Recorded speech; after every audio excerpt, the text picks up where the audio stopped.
یہ کہانی ہے برسوں پرانے ایک ایسے کاروباری شخص کی کہ جو کاروبار میں نقصان کے باعث شدید مشکلات کا شکار تھا۔ اس کے سارے بڑے کلائنٹس اس کو چھوڑ کے جا چکے تھے، وہ قرض میں مبتلا ہو چکا تھا، اس کی ساری سپلائی ختم ہو چکی تھی۔ وہ سوچ رہا تھا کہ وہ اپنے کاروبار کو جاری رکھے یا دیوالیہ ہونے کا اعلان کر کے اپنے کاروبار کو سمیٹ ڈالے۔ اسی سوچ میں وہ ایک دن ایک پارک میں گیا، وہ ایک پل پہ کھڑا تھا اور نیچے پانی کے اندر دیکھ رہا تھا کہ اس کو اپنی جانب ایک بوڑھا شخص آتا ہوا نظر آیا۔ اس بوڑھے شخص نے جب اس کاروباری شخص کے چہرے کے اوپر پریشانی کے آثار دیکھے تو اس سے پوچھا کہ کیا وہ اس کی کوئی مدد کر سکتا ہے۔ اس کاروباری شخص نے اپنی ساری پریشانی اس بوڑھے شخص کے ساتھ شیئر کر ڈالی۔ بوڑھے شخص نے کہا کہ مجھے لگتا ہے کہ میں تمہاری کچھ مدد کر سکتا ہوں، اور یہ کہتے ہی اس نے اپنے جیب سے ایک چیک بک نکالی اور چیک پہ سائن کر کے ایک چیک اسے تھما دیا اور کہا کہ یہ رقم لے لو، یہ تمہاری کچھ مدد کر سکے گی۔ ٹھیک ایک سال کے بعد تم مجھے ادھر ہی ملنا، تم مجھے یہ رقم واپس کرنے کے قابل ہو گئے۔ وہ کاروباری شخص اپنے دفتر میں گیا، اس چیک کو کھول کے دیکھا تو وہ $5 ملین کا چیک تھا۔ وہ سمجھنے لگا کہ شاید یہ کوئی مذاق ہے،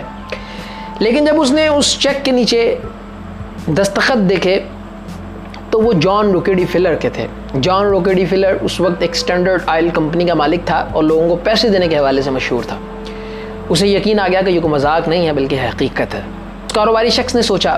کہ وہ اس چیک کو کیش کروائے اور اپنی تمام مشکلات کو حل کر لے، لیکن دوسرے ہی لمحے میں اس کے ذہن کے اندر یہ خیال آیا کہ اس کو بھی اس کو چیک کو کیش نہیں کروانا چاہیے بلکہ اس کو اپنے پاس محفوظ رکھ لے، اور جب کبھی اس کو مسائل کا سامنا کرنا پڑے گا تو وہ اس کو چیک کو کیش کروا کے اپنے مسائل کو حل کر لے گا۔ اور اس کے ساتھ ہی اس نے اپنے تمام پرانے کلائنٹس کے ساتھ رابطہ کیا، اپنے معاہدات کو سر نو جو ہے وہ اس کے اوپر غور کیا، ادائیگیوں کی شرائط کو غور کیا، نئی پلاننگ، نئی منصوبہ بندی کے ساتھ اس نے کام شروع کر دیا۔ اور ہوا یہ کہ ایک ہی مہینہ کے اندر وہ اپنے تمام مسائل سے نکل کے، اپنے تمام قرض سے نکل کے اپنے کاروبار کو دوبارہ بلندیوں کی طرف لے جا چکا تھا۔ ٹھیک 1 سال کے بعد جب وہ کاروباری شخص اس بوڑھے آدمی کو ملنے کے لیے دوبارہ اسی پارک میں اس پل کے اوپر جا پہنچا تو چند ہی لمحوں میں وہ بوڑھا آدمی ادھر نمودار ہوا۔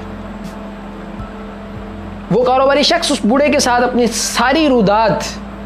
شیئر کرنے کے لیے بےتاب اور بے چین تھا کہ ایک نرس آئی اور اس نے اس بوڑھے آدمی کو بازو سے پکڑ کے کھینچنا شروع کر دیا اور اس کاروباری شخص سے معذرت کی کہ اگر اس نے آپ کو پریشان کیا تو اس کے لیے میں معذرت چاہتی ہوں، دراصل یہ بوڑھا آدمی پاگل ہے، اپنے آپ کو جان روکیڈی فلر سمجھ کے لوگوں کی مدد کرتا پھرتا ہے۔ وہ کاروباری شخص کی بات سن کے ہکا بھکا اور دھنگ رہ گیا۔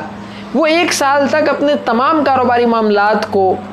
یہ بات ذہن میں رکھ کے کرتا رہا کہ اس کے پاس $5 لاکھ ہیں، ان کو جب چاہے استعمال کر سکتا ہے، اور حقیقت یہ تھی کہ وہ تو غلط معلومات کے اوپر مبنی تھا۔ اسی لمحے اسے یہ احساس ہوا کہ دراصل کاروبار میں اس کی کامیابی کی وجہ کاروبار میں کامیاب ہونے پہ اس کا یقین تھا، حالانکہ وہ یقین غلط معلومات کے اوپر مبنی تھا۔ اس ساری کہانی سے 2 اسباق ہمارے لیے نکلتے ہیں۔ ایک، کسی بھی شعبہ زندگی کے اندر کامیاب ہونے کے لیے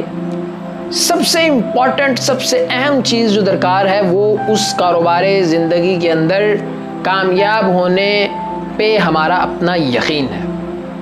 دوسرا، اگر ہم کوئی کاروبار شروع کریں تو ہمیں کچھ رقم